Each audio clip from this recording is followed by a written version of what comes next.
Well, hello there. You're watching the press preview, a first look at what is on the front pages as they come in. In the next half hour, then, we'll see what's making the headlines this evening with the Observer's chief leader writer, Sonia Sodha, and the political journalist, Isabel Oakeshott. Welcome to both of you. Isabel, you've just flown in from the States. It'd be good to get the impression from there, certainly. First, though, our front pages and the Metro leading with the row over Donald Trump's anti-Muslim retweets as it threatens to derail the US and UK's so-called special relationship. The Eye does the same, declaring that the relationship is in tatters. Not wanted, the Mirror says, amid calls for the US president's state visit to be cancelled. The far-right group that Trump retweeted claims it's received an increase in support. That is in the Times. The Guardian leads with Theresa May's criticism that it was the wrong thing for the president to do. The Financial Times reports that Jeremy Corbyn has blamed banks for crashing the economy, leading to fears on Wall Street of a potential Labour government. Meanwhile, a Bank of England official has told The Telegraph that Britain cannot afford to borrow more without jeopardising the country's financial stability. Scientists claim eating cheese can slash the risk of heart disease. That's in the Express. One for me here. In the Daily Mail, a report that patients will be denied cough medicine and migraine pills under NHS rationing plans. The Sun reports on a campaign to save 2 army dogs that served in Afghanistan. It says they're set to be put down because they can't be rehomed. While the Daily Star is warning we should brace for even colder weather in the lead up to Christmas. Tonight or tonight, I don't know, but it's chilly out there. Anyway, pretty cold out there tonight. Pretty cold out there. So Sonia Sodha, Isabel Oakeshott are here, and we go to the Daily Mirror first of all.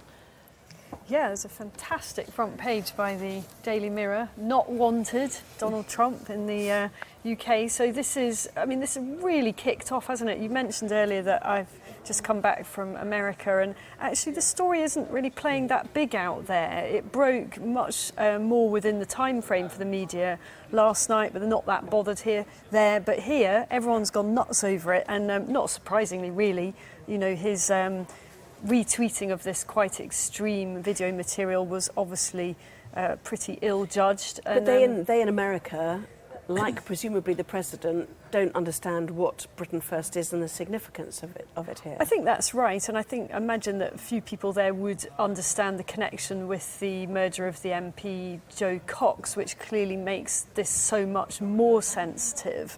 And this has put the Prime Minister in a very difficult position. There was already a lot of debate about what kind of visit, if at all, the President should have if he comes to the UK. Should it be a state visit with all the formalities, or should it be something more of a working visit to mark the opening of the new embassy? But to be fair, the state visit is not the really important thing here. The really important thing is what relationship we have with America.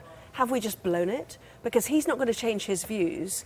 Therefore, the question is, parking those views aside, do we still want to have a working relationship with President Trump? I think that when you look at the way that President Trump makes decisions, the way he conducts himself, both on Twitter and off Twitter, I'm not sure. I mean, we had a Prime Minister who really sort of went out of her way very early on to build a good relationship with Trump, to a lot of criticism, I think much of it rightly, from over here. But she flew over there early. She was one of the first world leaders that he made time for. They gave this joint press conference.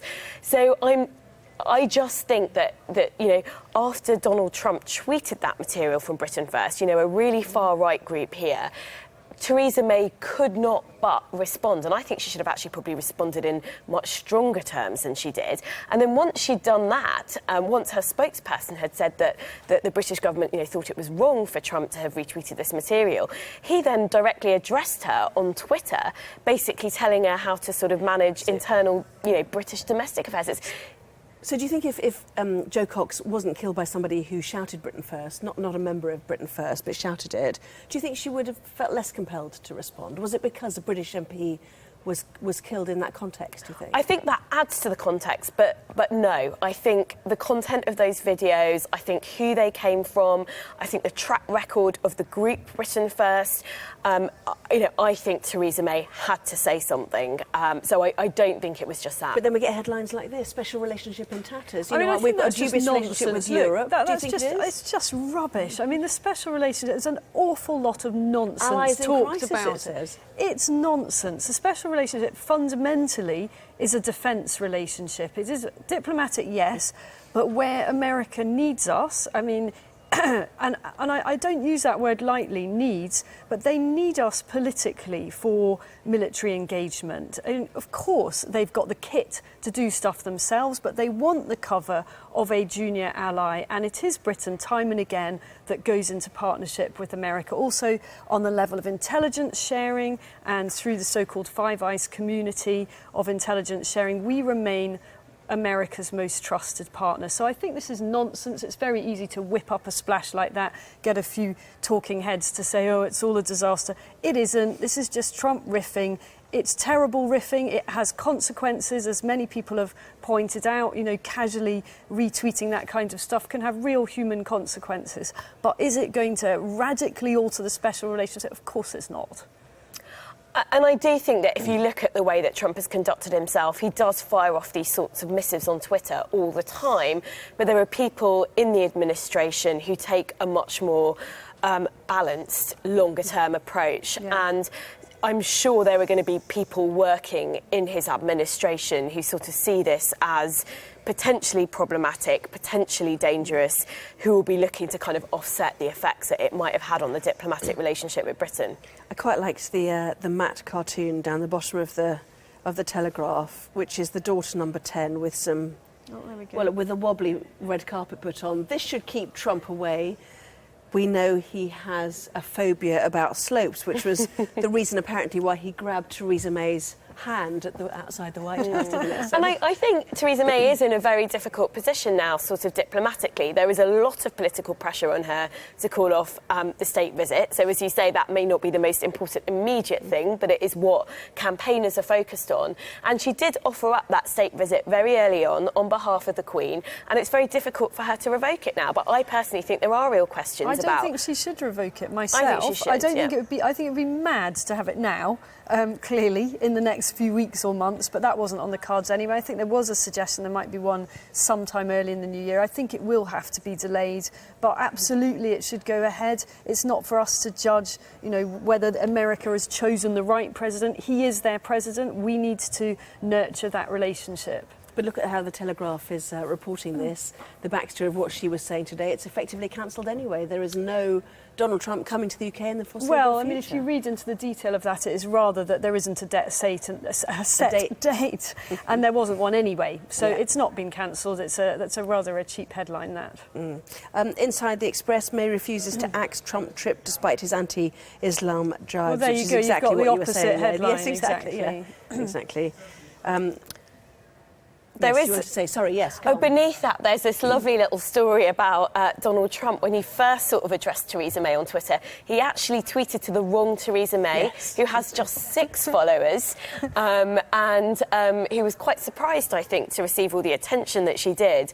And I think, people have been saying, well, if President Trump can't be trusted to tweet the right Theresa May, should he really have his finger on the nuclear button and have the nuclear codes?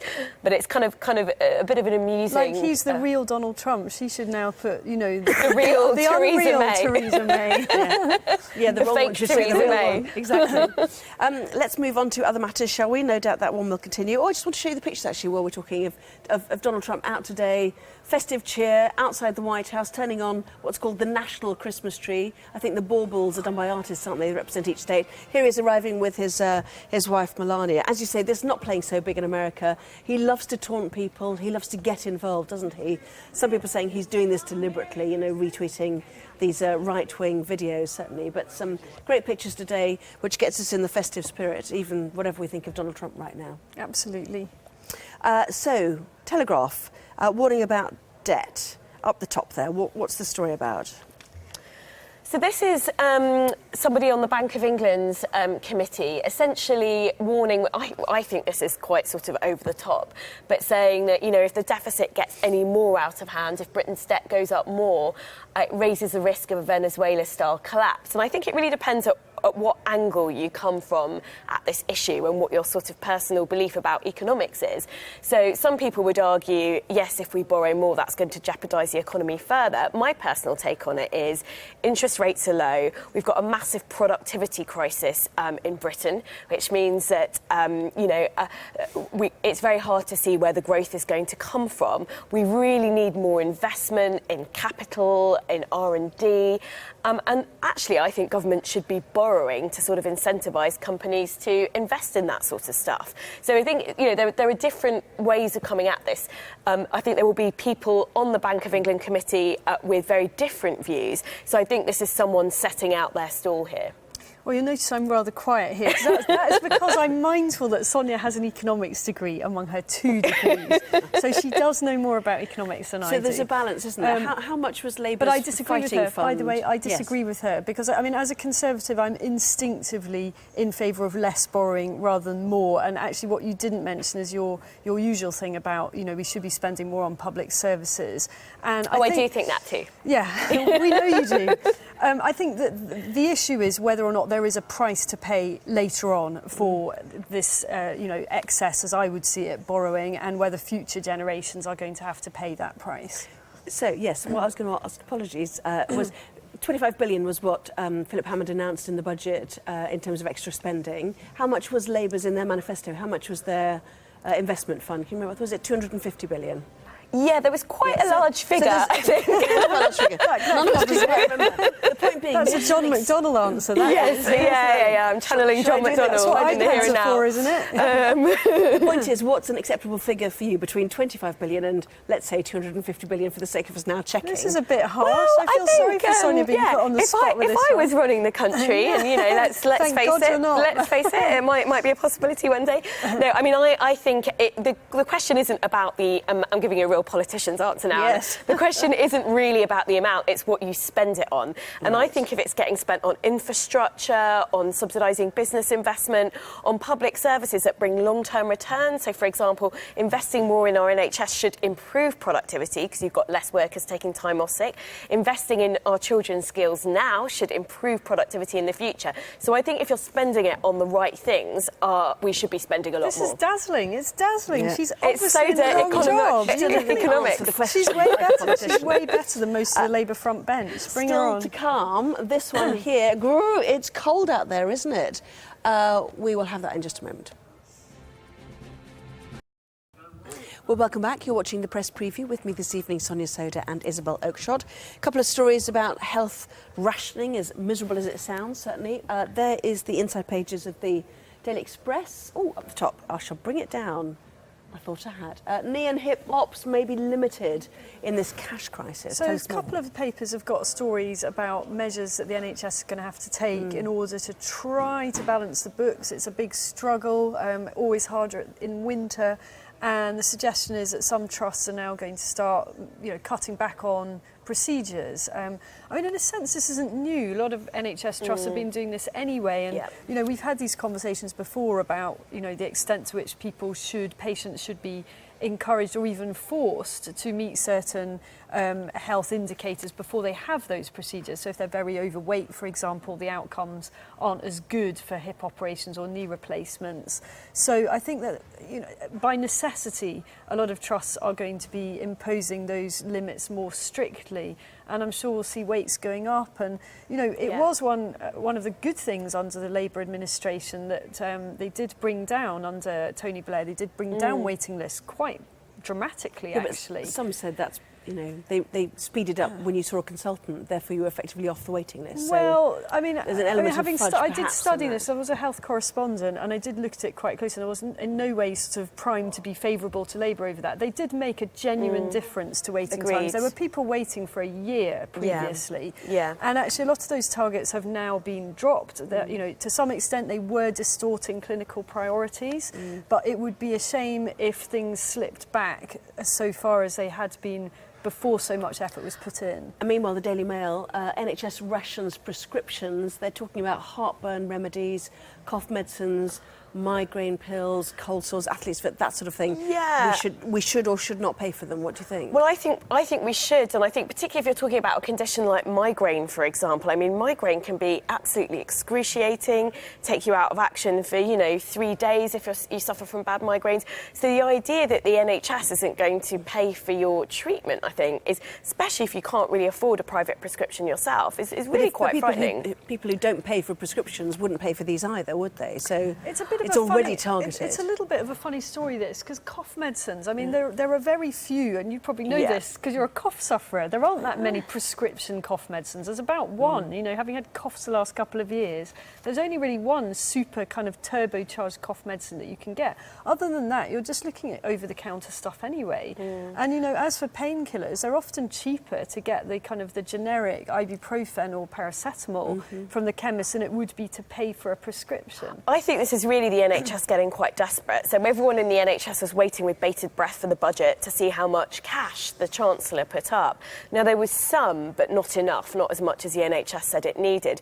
And so this is coming from a place in the NHS where they're really feeling like they're going to have to cut corners. A lot of the targets that Labour introduced are now they have now been enshrined in what's called an NHS constitution. So they're meant to be a right for you as a patient if you get, if you get a cancer diagnosis or a test, that you get to see a consultant within a certain amount of time. And I think this is the NHS firing a shot back. We've only got a minute left. Do apologise. Okay. Very quickly, 2 stories. Frosties are down at the bottom. Very bottom. The bottom. Yep, found it. Frosties are now being classified as an adult cereal. And this is which grown-ups eat yes, Frosties? we were scratching our heads. Late night. Tony the Tiger's going to be put out of I'm not confessing to that, obviously. The other story we want to do, sorry to interrupt you, is it takes 2 marathons to burn off a Christmas dinner. This is a great story of Christmas cheer. So are you up for it? 1 marathon maybe on Christmas Day? Probably not going to happen. Actually, last year I did do a park run on Christmas Day. So that's it. I've got my coffee. I need my prescription. Thank you both very much indeed. See you at 11:30. Let's take a look at the weather.